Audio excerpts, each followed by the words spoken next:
आप सभी को जय मसीह। और आज हम पढ़ेंगे याकूब की पत्री उसके 1 अध्याय उसके 2 आयत से पढ़ेंगे। और आज का टॉपिक हमारा है परीक्षा क्या है और हमारे जीवन में क्यों आती है, इसके बारे में आज हम सीखेंगे। तो यहाँ पर लिखा है 1 याकूब उसकी 1 से 2 आयत में, हे मेरे भाइयों, जब तुम नाना प्रकार की परीक्षा में पढ़ो तो इसको पूरे आनंद की बात समझो, यह जानकर कि तुम्हारे विश्वास के परखे जाने से धीरज उत्पन्न होता है।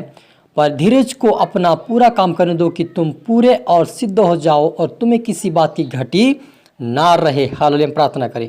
धन्यवाद मेरे ईश्वर राजा प्यारे पिता परमेश्वर, आज के वचन आपके कलाम से पिता हर एक से बातें कर मेरे पिता। और आपके बेटा बेटे जितने प्रभु जी परीक्षाएं में समस्या में प्रभु वो आज बाहर आए मेरे पिता, इनके जीवन से हर एक प्रकार की परीक्षाएं दूर होने पाए पिता। ये प्रार्थना में वचनों में बढ़ने पाए पिता। ये आनंद के साथ प्रभु उन परीक्षाओं में प्रभु आनंद के साथ आगे पार होकर आपके राज्य की वारिस बने ऐसा होने दे मेरे ईश्वर राजा। आज प्रभु तेरी आत्मा इनके हर एक जीवन में जाए प्रभु, इनको हर एक परीक्षाओं से बाहर निकाल आजाद कर अपने राज्य की वारिस बना पिता परमेश्वर। आज का वचन हर एक जीवन सोगना फैलाए प्रभु जी। सभी तरह आत्मा शब्द आप मेरे मुख सोकर बोले मदद और सहायता कर पवित्र आत्मा जी। ये प्रार्थना दुआ यीशु तेरे मीठा मधुर नाम से मांगते हैं, आमीन। तो मेरे जीजो याकूब की पत्री उसके 1 अध्याय उसकी 2 आयत सामने पढ़ा कि हे मेरे भाइयों, परीक्षा यदि तुम नाना प्रकार की परीक्षा में पढ़े तो इसे पूरे आनंद की बात समझो, यह जानकर कि तुम्हारे विश्वास के परखे जाने से धीरज उत्पन्न होता है। पर धीरज को अपना पूरा काम करने दो कि तुम पूरे और सिद्ध हो जाओ और तुम्हें किसी बात की घटी ना रहे। पर यदि तुम्हें किसी को बुद्धि की घटी हो तो परमेश्वर से मांगे, पर विश्वास के साथ मांगे, कुछ संदेह ना करे। हालेलुया। तो मेरा जी जो यहाँ पर परीक्षा के बारे में लिखा है, यदि आपके जीवन में कोई परीक्षा कोई ताड़न आए हैं तो आप क्या करें, धीरज धरे। मेरे अजीजों, आप पर मुझे धीरज धरना अवश्य है, क्योंकि यदि हम जल्दी करेंगे तो हमें कुछ भी प्रतिफल मिलने वाला नहीं है। क्योंकि जल्दी में हम कुछ न कुछ अपनी इच्छा के अनुसार कर देंगे। क्योंकि जब हम देखते हैं कि जब आयब के जन्म जब परीक्षा आई, मेरे जो आयब से हम सीखते हैं कि उसकी जब परीक्षा आई तो उन्होंने धीरज धरा और परमेश्वर का धन्यवाद देता रहा। जब उसके गाय भेड़ भैंस हजारों से थे वो नष्ट हुए तो वो परमेश्वर का धन्यवाद दिया। उसका परिवार नष्ट हुआ तो वो धन्यवाद दिया। उसका पत्नी छोड़ के चला गया तब धन्यवाद दिया परमेश्वर को और कहता रहा, परमेश्वर में तेरा धन्यवाद क्योंकि तूने दिया, तूने लिया है, क्योंकि मैं तो माँ के गर्भ से नंगा आया और नंगा मैं चला जाऊँगा।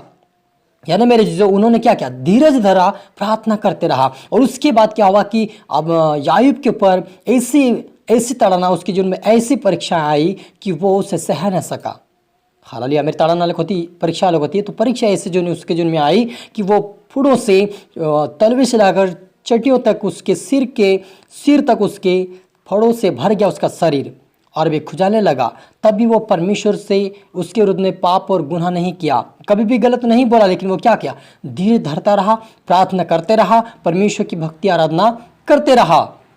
कभी परमेश्वर को गलत नहीं बोला, कभी परमेश्वर को नहीं कोसा, लेकिन अपने आप को खुद को कोस रहा था कि मैं माँ के गर्भ में नहीं आना था, मुझे संसार में नहीं आना था, मैं अपनी माँ के गर्भ के अंदर ही मर जाना था। इस प्रकार से वो क्या बोल रहा था, अपने आप को कोस रहा था, लेकिन परमेश्वर को नहीं कोसा। और जब हम देखते हैं कि आयब के जीवन में दुगनी आशीष आई मेरे जीजो, क्यों? क्योंकि उन्होंने धीरज धरा। वैसे यदि आपके जीवन में आज कोई समस्या, आपके जीवन में कोई परीक्षाएं ऐसी हो रही है जो आपके सहने से बाहर है, आपके जीवन में ऐसी समस्या आ रही कि आपको सहने से बाहर, आप उसको सह नहीं पा रहे हैं, तो प्रभु से प्रार्थना करें, वो आपको सहन शक्ति देगा, आपको पवित्र आत्मा देगा और आपकी मदद और सहायता करेगा। हालेलुया। क्योंकि मेरे जीजो, जब हम परमेश्वर से प्रार्थना करते हैं तो प्रभु यीशु ने क्या कहा था, जो जा रहा था, जब वो बादलों पे उठा लिया जा रहा था, तब उन्होंने कहा कि मैं अपने पिता के पास जाऊंगा तो वो तुम्हारे सहायक को भेजेगा, अर्थात वो सत्य का आत्मा आएगा तो मैं सत्य की बातें सिखाएगा। और अपनी ओर से नहीं कहेगा वो आत्मा, लेकिन क्या कहेगा, जो प्रभु यीशु मसीह कहेगा उसी में से लेकर के सिखाएगा।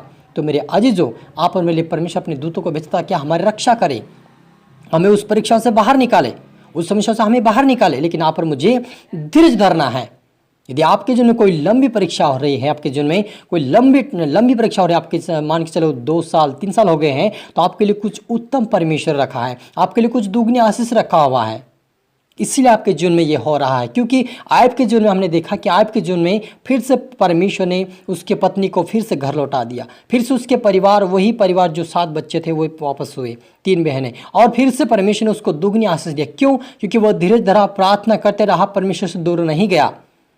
आप और मुझे भी यदि आपके जीवन में कोई समस्या, कोई परीक्षा आ रही है तो आप दूर ना जाए, लेकिन परमेश्वर के वचनों के अनुसार अड़े रहे, खड़े रहे, प्रार्थना करते रहे। परमेश्वर एक न एक दिन आपको जरूर आपका प्रतिफल, प्रार्थना का प्रतिफल, जीवन का प्रतिफल, पवित्रता का प्रतिफल आपको देगा और आपको आशीष का आनंद बनाएगा।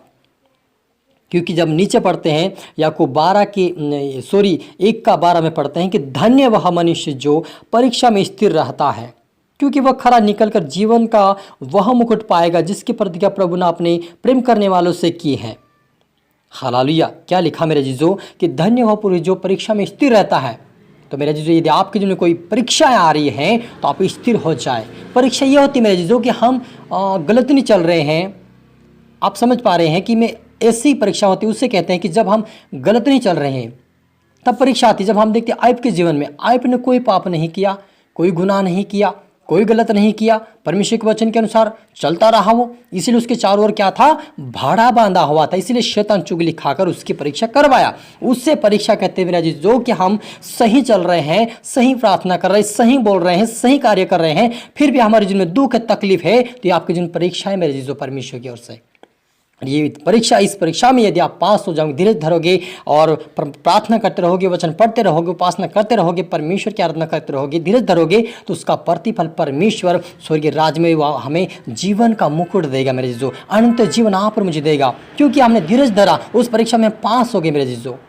तो मेरे जीजो आज जो ताड़ना है और परीक्षा में बहुत अंतर है। ताड़ना वो होती है जो हम गलत गुनाह करके ताड़ना हमारे जीवन में आ जाती है, लेकिन परीक्षा वो होती है जब हम सच्चाई पे चलते हैं, अच्छा करते हैं, परमेश्वर योग्य चलते हैं, फिर भी दुख आ जाता है, उससे परीक्षाएं कहते हैं मेरे जीजो।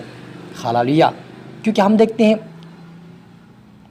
अब्राहम के जीवन में परमेश्वर परीक्षा किया था, वो ताड़ना ही नहीं थी, उसकी परीक्षा किया कि ये क्या करता है, कैसा बोलता है, अपने पुत्र देता या नहीं देता है, उसका विश्वास को परख रहा था परमेश्वर। आज आपके जीवन में भी यदि विश्वास को परखा जा रहा है, आपके जीवन में कोई परीक्षा आ रही है, तो आप निराश ना होइए, उदास में, लेकिन प्रार्थना करें, उठ कर प्रार्थना करें। आपको उस परीक्षा से परमेश्वर बाहर निकालेगा और अपने परमेश्वर आपको एक अच्छा प्रतिफल देगा आपको, और जीवन का मुकुट स्वर्गीय राज्य में अनंत जीवन आपको मिलेगा। क्योंकि परमेश्वर इसीलिए परीक्षा लाता है कि हम मजबूत हो जाए, प्रार्थना वचनों में, पवित्रता में मजबूत होकर उसके राज्य के वारिस बने। हालेलुया। और आगे लिखा है, जब किसी की परीक्षा हो तो वह यह ना कहे कि मेरी परीक्षा परमेश्वर की ओर से होती, क्योंकि ना तो बुरी बातों से परीक्षा हो सकती है और ना वह किसी परीक्षा आप करता है। हालेलुया। मेरा जीजो परीक्षाएं वो होती है मेरे जीजो कि वो परमेश्वर कहता है कि मैं किसी की परीक्षा नहीं करता परमेश्वर, लेकिन कौन करता है, कौन करवाता है, शैतान बीच में आता है, वो चुगली खाकर आपकी जिन परीक्षाओं को लाता है। क्योंकि हमने देखा आपके जीवन में शैतान ने चुगली खाया, उसने कहा कि परमेश्वर ने कहा कि तूने मेरे आप पे ध्यान दिया क्या, मेरे आयु पे तूने ध्यान दिया, तो वह कहता कि हाँ मैंने ध्यान दिया, उसके चारों तूने क्या किया है, भाड़ा बांधा है। इसीलिए वो उसकी जो परीक्षा आई मेरी जीजो, तभी वो आती, लेकिन परमेश्वर नहीं करता हमारी ताड़ना, कौन करता, शैतान बीच में आकर करता है। इसलिए आप उस परीक्षा में पास हो, आप प्रार्थना करें, वचन करें, पढ़े, ताकि प्रभु आपको उस परीक्षा में पास करके परमेश्वर के राज्य के वारिस बनाए। हालेलुया। हम प्रार्थना करें। धन्यवाद मेरे ईश्वर राजा, प्यारे पिता परमेश्वर, आज की वचन, आज के कलाम से मेरे पिता हमारी से बात है कि आपका धन्यवाद, आपका नाम ऊंचा हो, आपकी बढ़ोतरी, आपकी महिमा, आपकी जयकार होने पाए यीशु मसीह पिता। आज के वचन से पिता आप हर एक से बात है कि आपका धन्यवाद मेरे पिता। प्रभु यदि पिता परमेश्वर किसी के जीवन प्रभु आज परीक्षाएं चल रही, प्रभु शैतान बीच में आकर कोई परीक्षा कर रहा है, तो हर एक परीक्षा से बाहर निकले द नेम ऑफ जीसस पिता। हर व्यक्ति दुखों से, समस्याओं से, परीक्षाओं से बाहर आए द नेम ऑफ जीसस मेरे पिता। आजाद की घोषणा करते, जितने देख रहे सुन प्रभु तेरी आत्मा, तेरी सामर्थ्य से भरे मेरे पिता, हर परीक्षा से बाहर आकर तेरी महिमा, तेरी आराधना, तेरी प्रार्थना करते तेरी राज्य की वारिस बने पिता परमेश्वर पिता। जो प्रतिफल आपने रखा है स्वर्ग राज्य में, जीवन का मुकुट वो प्राप्त करने पाए, जीवन अनंत जीवन प्राप्त करने पाए यीशु मसीह आपके बेटा बेटी प्रार्थना सुनो, बढ़कर आपके राज्य की वारिस बना सोने मेरे ईश्वर राजा। सभी तरह आपने सौंपते हैं, प्रार्थना सुना, आशीष किया, धन्यवाद मेरे ईश्वर राजा की प्रार्थना दुआ यीशु तेरे मीठे मधुर नाम से मांगते हैं, आमीन। आप सभी गॉड ब्लेस ऑल, सभी को जी मसीह की